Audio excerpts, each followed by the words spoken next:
I'm here in Jerusalem for the fourth time since October 7th, the terrorist attack, the massacre.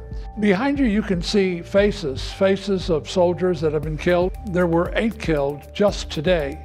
There's 2,000 plus soldiers that have been wounded.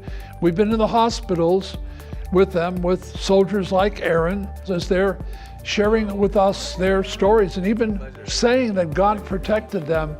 And he did, because the majority of these soldiers are wounded in extremities rather than the heart or the head, which is a tremendous answer to prayer. Yes, there are soldiers that are dying, but there's a lot of wounded. Why are so many wounded soldiers? I'll tell you why. And why are so many dying? Because they're hesitating. They're hesitating because they're trying to save civilians. And they could much easier just blow up the house where the terrorists are putting bombs than to try to take a terrorist out, because there might be a civilian by it. But they're trying so desperately to save these lives. In addition, I want to talk to you about some other things. I want to talk to you about my meeting this week with Prime Minister Netanyahu, my cherished friend for 43 years, and the significance of that meeting. Also, I want to talk to you about a young man who we attended his memorial service. This young man, 17 years old, he was burned to death. He was in the safe house when they attacked Kibbutz Be'eri, and we've been there and helping so many at Kibbutz Be'eri. This horrible massacre, we actually had many of the family members talk to us, but when we went to this memorial service, it was held because they were waiting for the daughter to come home.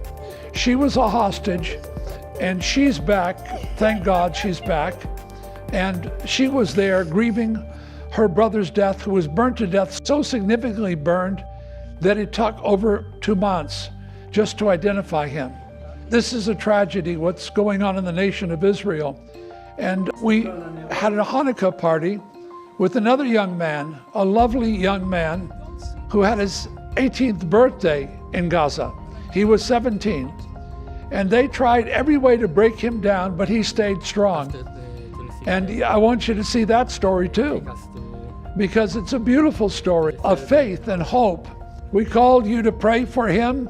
His aunt came to us. We prayed for that young man, and we want to bring that young man to the United States so he can share his story. But I want to encourage you to understand, we've got families living here at Friends of Zion Heritage Center. They had a Brit here for their baby, and so much more other things that are going on.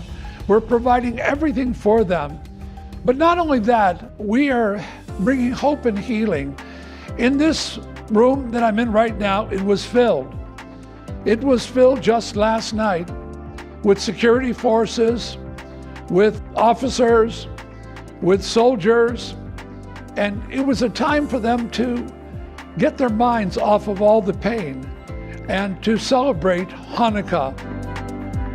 I'm so grateful for all we're doing. All the soldiers we're helping in so many ways, Holocaust survivors who are here, and we're comforting and we're bringing happiness and joy, we're feeding and caring for. So many other types of victims of terror that we're helping. So we need to do everything humanly possible to support the state of Israel. There's no organization like ours in the state of Israel doing what we're doing for the state of Israel. So thank you. Keep supporting this. It's critically needed. God bless you.